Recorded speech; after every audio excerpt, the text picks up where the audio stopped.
आप सभी का स्वागत है मेरे YouTube चैनल पर लर्निंग विद स्मॉल स्टेप्स। एक बार फिर से लेकर आए हैं क्लोज टेस्ट का सीरीज। देखिएगा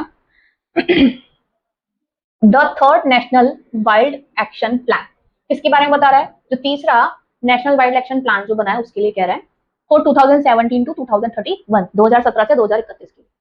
underlying India plan for live wild life conservation, यानी कि महत्वता रखने वाला ये एडजेक्टिव की तरह काम कर रहा है इस प्लान को डिस्क्राइब करते हुए कि अंडरलाइन यानी महत्वता रखने वाला इंडिया का प्लान किस चीज के लिए? फॉर वाइल्ड लाइफ कंजर्वेशन के लिए वाज अनवेल्ड। अब अनवेल्ड का मतलब क्या होता है भाई? रिवील, यानी उसको उजागर करना, अनकवर करना, है ना। Dash the global wild life programme conference. अब कहां पे उसको रिवील किया गया? Global wild life programme conference पर। अब यहाँ आता है, देखो, फोर, एट, टू और इन, ये और ये क्या है? सब प्रीपोजिशन है, देख सकते हो आप, राइट। क्या इस प्रोग्राम के लिए इसको रिवील किया गया, या टू या इन? टू तो बेसिकली हम जब कब यूज करते हैं? जब एक स्थान से हम दूसरे स्थान पर जाने के सेंस में यूज करते हैं, जैसे गो टू, वेंट टू वाले भाव में। इन अब सोच सकते थे कि हाँ मैम प्रोग्राम में इंट्रोड्यूस उसको किया गया होगा, लेकिन पॉइंट क्या आता है, जब अपन पर्टिकुलरली किसी इवेंट की बात करते हैं तो उसके लिए एट प्रपोजिशन को यूज किया जाता है। तो क्या आना चाहिए भाई? At the global wild life programme conference पर। The plan recognises dash addresses concerns. Concerns क्या होता है? वरीज। वरीज यानी कि जो भी उससे जुड़ी हुई चिंता के विषय हो।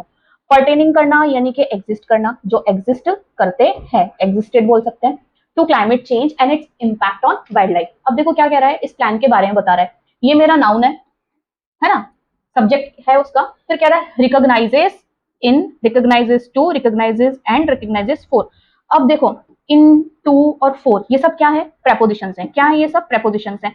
और प्रेपोजिशन के बाद हमें किसकी रिक्वायरमेंट होती है? नाउन की। बट आप देख सकते हो recognises and addresses, singular subject, singular verb और सिंगुलर वर्ब, दोनों वर्ब है। यानी कि किन्हीं दो एक्शन को क्या करना है? ज्वाइन करना है। तो ज्वाइन करने के लिए क्या काम करता है? कंजक्शन काम करता है। तो रिकॉग्नाइज करता है। रिकॉग्नाइज यहाँ पर किस रूप में है? एक्सेप्ट के सेंस में, पहचानने के रूप में नहीं, एक्सेप्ट कर रहा है, साथ ही साथ संबोधित कर रहा है किसको? कंसर्न्स को, यानी कि जो चिंता के विषय है उनको, जो एग्जिस्ट करते हैं किस पर? टू क्लाइमेट चेंजेस, है ना, and its impact on wild life, और साथ ही साथ जो क्लाइमेट चेंज के जो प्रभाव है वाइल्ड लाइफ पर। तो देखो the plan details the importance. Details करना यानी कि पूरे रूप से विश्लेषण करना।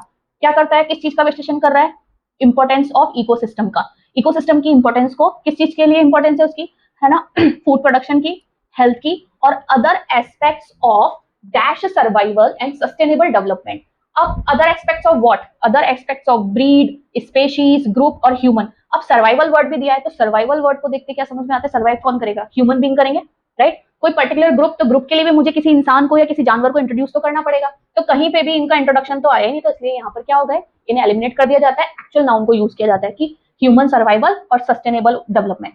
इट ऑल्सो एम्फेसाइज, अब यही जो प्लान है ये एम्फेसाइज भी करता है, यानी कि प्रभाव भी डालता है किस पर? प्रिजर्वेशन पर, प्रिजर्व करने पर। किसको प्रिजर्व करना है?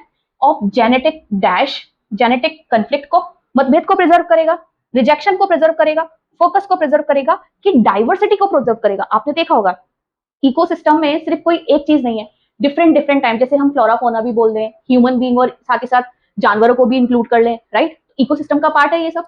तो diversity will be the correct option, है ना। कि ये कहता है कि भाई प्रिजर्वेशन इस जेनेटिक प्रिजर्वेशन की बात कर रहा है। अब जेनेटिक डिफरेंट डिफरेंट जीन्स होंगे, तो उसकी कह रहा है कि भाई इनकी डाइवर्सिटी को भी, और साथ ही साथ सस्टेनेबल यूटिलाइजेशन, जो स्थायी रूप से स्थिर रह सके, सस्टेनेबल यूटिलाइजेशन ऑफ स्पेशीज, है ना, and ecosystem which has direct bearing on. और कहता है कि इट इकोसिस्टम को जिसका डायरेक्ट बियरिंग हो, यानी कि डायरेक्ट इंपैक्ट हो, है ना, किस पर? आर साइंटिफिक एडवांसमेंट पर एंड सपोर्ट पर to millions of rural communities. The plan underscores. अब प्लान क्या करता है भाई साहब? अंडर स्कोर करता है, यानी कि उस एम्फेसाइज करता है। अंडर स्कोर करता है यानी कि अपन जैसे किसी चीज के नीचे अंडरलाइन कर दें या अंडर स्कोर करें तो क्या करते हैं? उसको प्रॉपर्ली हाईलाइट करने वाली बात आ जाती है ना। जैसे अंडरलाइन यहाँ आया था तो उसकी महत्वता बताना पढ़ते हैं ना, जिसपे स्पेसिफिकली अंडरलाइन होती है। तो ये अंडर स्कोर भी ये कहता है कि भाई एम्फेसाइज करता है, किसको एम्फेसाइज कर रहा है? रिहैबिलिटेशन को, यानी कि पुनर्जीवन के लिए। किस चीज का? Of threatened wild life species, यानी जो वाइल्ड लाइफ की जो स्पेशीज रही है ना, जो थ्रेटन रही है। थ्रेटन मतलब जिन्हें ट्रबल किया गया हो, जिन्हें परेशान किया गया हो, जिन्हें चोट पहुंचाई गई हो, है ना, उनके लिए। कि थ्रेटन वाइल्ड लाइफ स्पेशीज अब कौन कौन सी है? इनलैंड एक्वेटिक, कोस्टल और marine ecosystem, while conserving there habitats. अब देखो ऑप्शन कहता है कि मैं इसके लिए यूज क्या करूं, कि वाइल्ड लाइफ स्पेशीज को तो के तो रिहेबिलिटेशन की बात कर रहा है, लेकिन साथ ही साथ किसकी बात कर रहा है, इनलैंड एक्वेटिक की भी बात कर रहा है, कोस्टल की भी बात कर रहा है, मरीन इकोसिस्टम्स की भी बात कर रहा है। किस कैसे, वाइल कंजर्विंग देयर हैबिटेट्स, उनके हैबिटेट्स को कंजर्व करते हुए, यानी कि उन्हें जीवन तो पुनः प्रदान करना ही करना है, परंतु उनके जो हाउस होम है यानी उनके रहने की जो जगह है उनका भी कंजर्वेशन किया जाए। अब देखो, इंक्लूडिंग, मिक्सिंग, गैदरिंग या काउंटिंग, देखो जब भी अपन कोई बात करते हैं और उसके आगे उसकी लिस्ट को कंटिन्यू करते हैं, डिफरेंट डिफरेंट कैटेगरी आ गई, डिफरेंट वर्ड्स आ गए, तो हम क्या बोलते हैं, इनको शामिल करते हुए। तो शामिल करते हुए के सेंस में क्या आना चाहिए भाई, बेसिकली इंक्लूडिंग आना चाहिए। मिक्स करने की बात नहीं कर रहा था, इकट्ठा करने की बात नहीं कर रहा और गिनने की भी बात नहीं कर रहा, क्या कर रहा है भाई, शामिल करना। वाइल्ड लाइफ स्पेशीज के साथ साथ इनलैंड एक्वेटिक का भी, कोस्टल का भी और मरीन इकोसिस्टम्स का भी, राइट। तो ये है आपका बहुत छोटा सा क्लोज टेस्ट। अगर आप थॉरोली स्टडी करते हैं तो बहुत ही इजी होता है हर एक ऑप्शन को वाइजली चुनना।